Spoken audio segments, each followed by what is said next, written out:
Bien, queridos estudiantes, bienvenidos a una sesión especial de Fundamentos Estadísticos. Lo que vamos a revisar hoy día, en este momento, serían las medidas de tendencia central y las medidas de variabilidad que revisamos en los foros durante el desarrollo de la unidad 2. Vamos a ver algunos conceptos de probabilidad y vamos a revisar algunos tips del desarrollo del trabajo de la unidad 2. Y por supuesto, la tercera parte siempre es la más importante. Bien, entonces, las medidas de tendencia central que conocemos son la media aritmética, la mediana y la moda.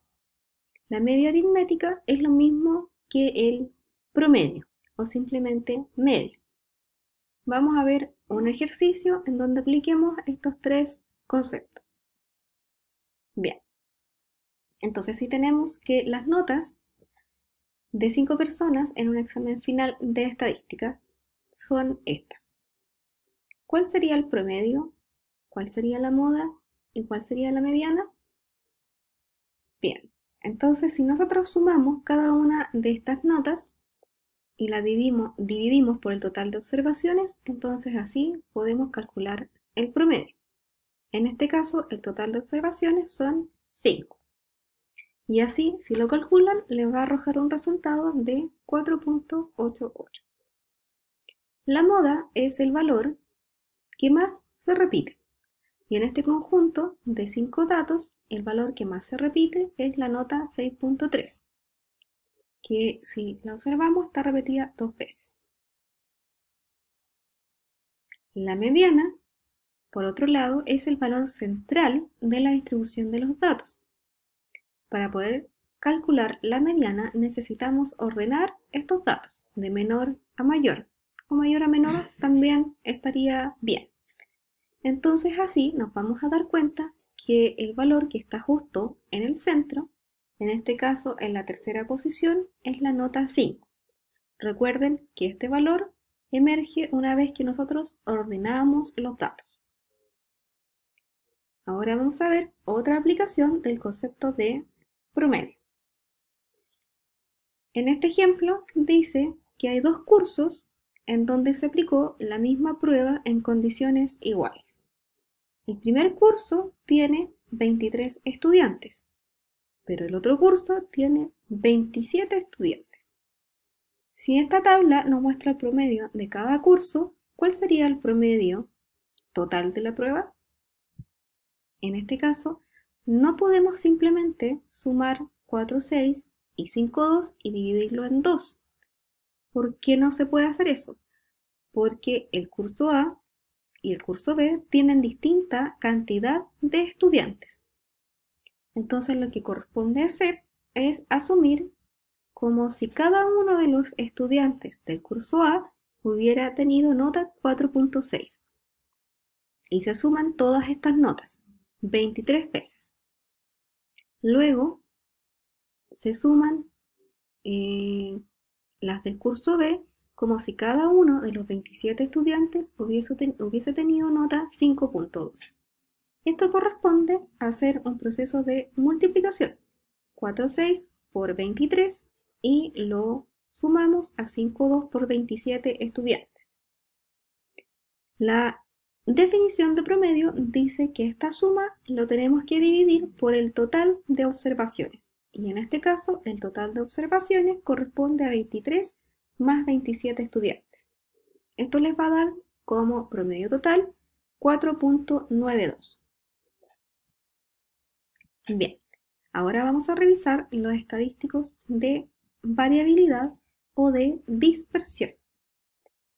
Los que se conocen son la amplitud, que es lo mismo que recorrido o rango, la desviación estándar, que es lo mismo que decir desviación típica, tenemos la varianza y el coeficiente de variación o coeficiente de variabilidad.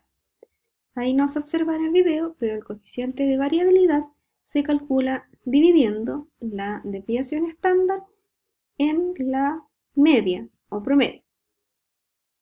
Y este coeficiente también puede ser expresado en términos de porcentaje para poder facilitar la interpretación.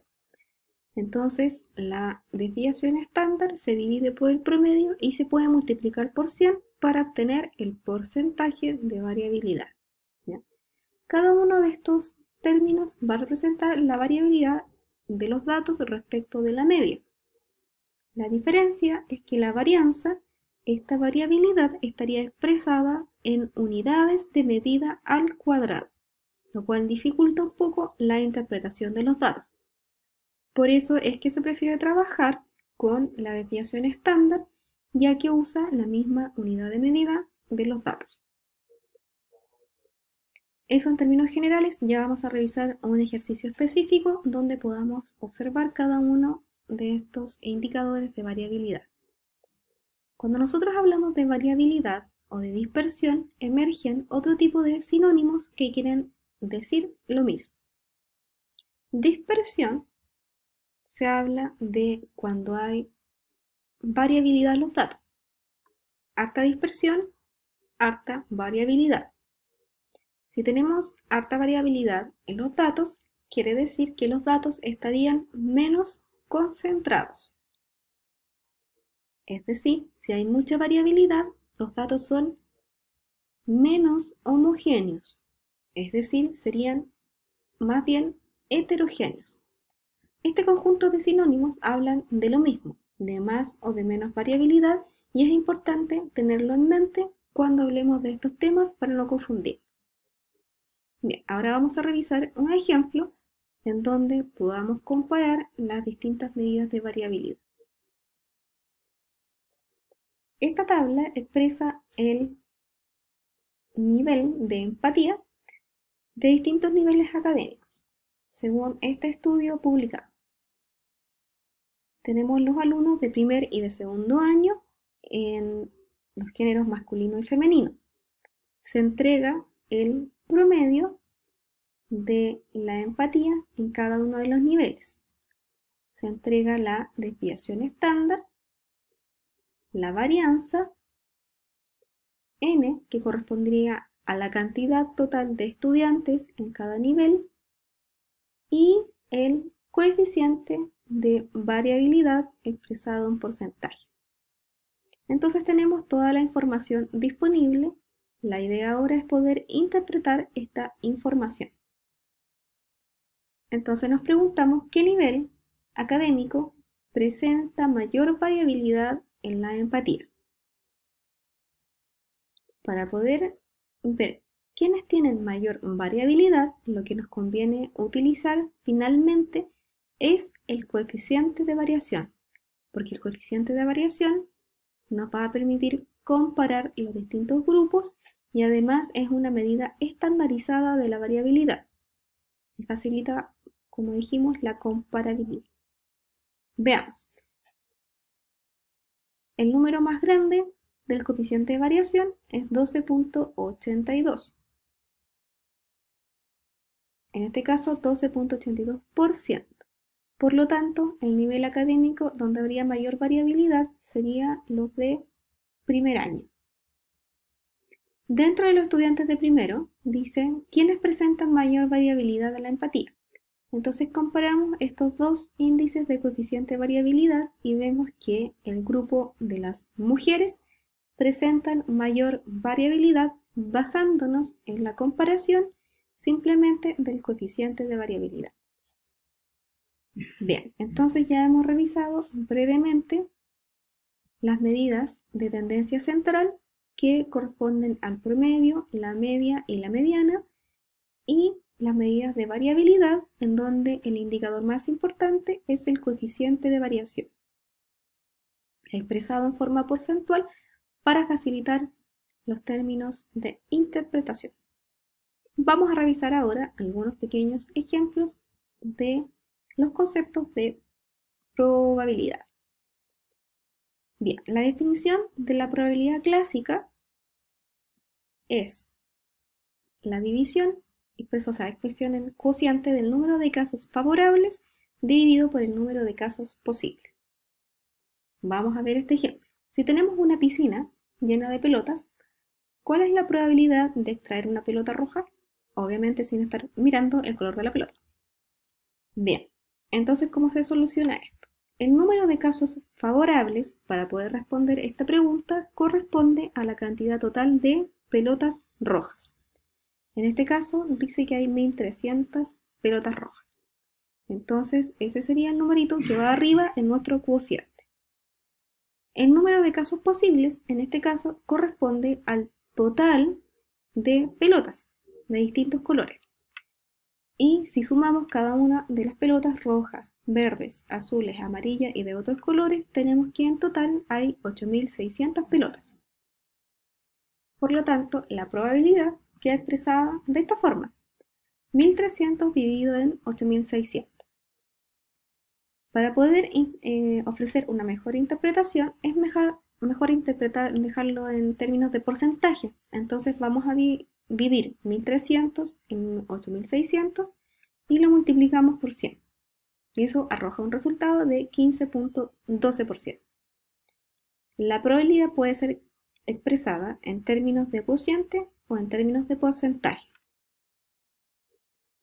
Veamos otro tipo de ejemplo de probabilidad, ahora basado en la frecuencia. Bien, en este ejemplo dice: se realizó un estudio acerca del contexto familiar de los estudiantes que rindieron la PSU en el año 2016. Usando un muestreo de tipo probabilístico, se seleccionó una muestra de 803 estudiantes de un total de 180.487 estudiantes que rindieron la prueba ese año. ¿Cuál era entonces la probabilidad de haber sido seleccionado en el estudio? En este caso tenemos que aplicar la definición básica de probabilidad, que, como dijimos anteriormente, es el cociente del número de casos favorables y dividido por el número de casos posibles. Bien, ¿qué número va arriba? El número de casos favorables va a corresponder a cuáles eran las, opciones de poder haber sido seleccionado. Vemos que en total se seleccionaron 803 estudiantes. Por lo tanto, esas eran todas las opciones favorables para ser seleccionado. El número de casos posibles corresponde al total de estudiantes que rindieron la prueba. Por lo tanto, la probabilidad va a quedar expresada como el cociente de 803 dividido por el total de estudiantes. Lo podemos multiplicar por 100 para poder facilitar la interpretación. Y esto finalmente nos da una probabilidad de 0.44% de haber sido seleccionado en el estudio, que es muy, muy bajita. Bien. Luego tenemos la probabilidad desde el punto de vista de distribuciones de probabilidad. Y aquí aparece el concepto de la famosa campana de Gauss o distribución normal. La distribución normal se conoce como la campana de Gauss gracias a este matemático, y les voy a dejar un link aquí para que vean un pequeño extracto de un video de la película que habla de la vida de este matemático. Bien. Las características de la distribución normal o campana de Gauss, tenemos que efectivamente tiene forma de campana.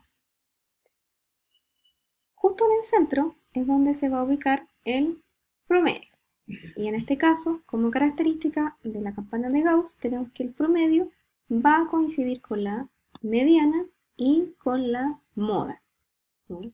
Si dividimos la campana justo en el centro, podemos decir que tiene una distribución simétrica, con la misma forma hacia la derecha y hacia la izquierda. ¿Qué es lo que nos dice la campana de Gauss? Nos dice simplemente que la mayoría de los individuos se van a concentrar aquí, cerca del promedio. Y mientras más raro sea el valor de esta variable, pensemos en el peso, por ejemplo, menos probable es de encontrar individuos con mayor peso y menos probable es encontrar individuos con menor peso. Mientras más se aleja del promedio, es mucho menos probable de encontrar ese dato. Eso es lo que nos dice simplemente la distribución normal. La distribución normal se puede ubicar en la naturaleza y hay muchos fenómenos que pueden seguir este patrón de distribución de probabilidad. si es que no en la mayoría de los casos, siempre que se trate de variables de tipo cuantitativo continuo.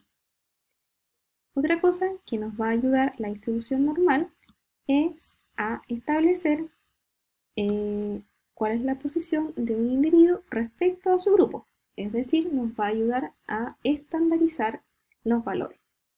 ¿Por qué? Porque usa dos parámetros. Usa el parámetro del promedio y de la desviación estándar como una medida de variabilidad. Bien. Luego tenemos el concepto que conecta la población y la muestra. La distribución normal va a hablar de los valores de una variable respecto a su población. De la población nosotros vamos a extraer una muestra, tal como hemos dicho en las medidas de resumen de la estadística descriptiva. La idea de la estadística es conectar los resultados de la muestra a los de la población a través de un proceso de inferencia, o dicho de otra forma, de generalización. Todos los valores de resumen que obtengamos de una muestra se conocen como estadísticos muestrales. Y todos los valores que nosotros podamos calcular en una población se conocen como parámetros o parámetros poblacionales. Por ejemplo, el promedio nosotros lo podemos calcular en una muestra y también podemos calcular el promedio en una población. Para poder diferenciar cuando hablamos del promedio de la muestra y cuando hablamos del promedio de la población, es que se usan símbolos distintos. Vamos a ver la siguiente tabla que muestra el resumen comparativo entre parámetros y estadísticos. Bien, entonces si el promedio está siendo calculado para una muestra, se usa el símbolo de X barra. Pero si se refiere al promedio de la población, se usa esta letra griega, una rara, que se conoce como mu. Y cuando se usa esa letra, se refiere al promedio de la población. Si nos referimos a la variabilidad en términos de desviación estándar de una muestra, se usa la letra S o DS. Pero si nos hablamos entonces de la desviación estándar de la población, se usa la letra griega sigma. Por otro lado, cuando hablamos del total de individuos de la población, se usa una letra N mayúscula.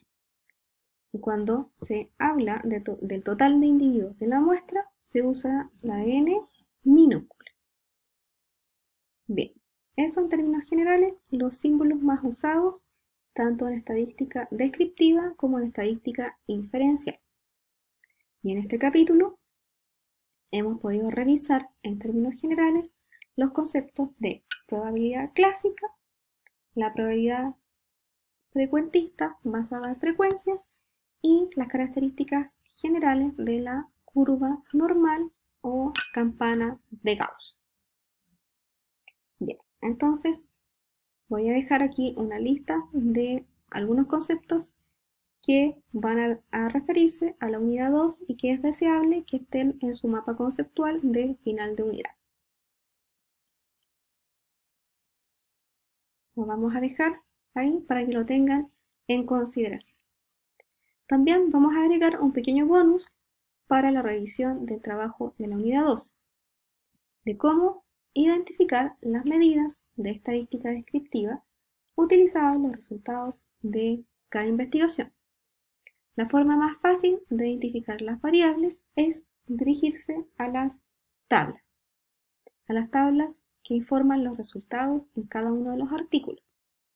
En estos artículos, la tabla va a señalar en un lado las variables, en este caso edad, años de escolaridad y número de hijos, y va a ofrecer los resultados respecto de distintos grupos en caso de que los tenga.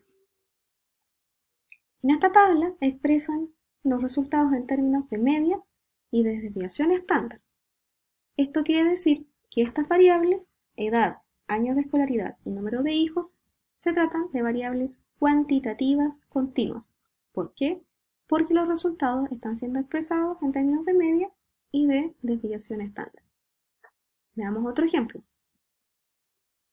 Esta tabla tiene dos variables. Dice, tiene pareja y si su embarazo fue planificado. Esta tabla expresa los resultados en términos de frecuencia y de porcentaje, lo cual quiere decir que la variable está siendo considerada como una variable cualitativa, nominal en este caso. La tabla 3 también expresa los resultados en términos de frecuencia y de porcentaje, quiere decir que todas estas variables también están siendo consideradas como variables cualitativas, probablemente también nominales. Bien, este otro tabla de resultados expresa también estos números. Y acá en nota a pie de página de la tabla expresa qué es lo que significan estos números. Dice, los datos se expresan como media y desviación estándar. Es decir, todas estas variables están siendo consideradas como variables cuantitativas continuas. Y la última tabla tenemos que las variables están siendo consideradas también como cuantitativas continuas porque están expresados los resultados en media y desviación estándar. Bien, entonces con este pequeño bonus terminamos la sesión de hoy. Bien, nos encontramos entonces en una siguiente clase presencial.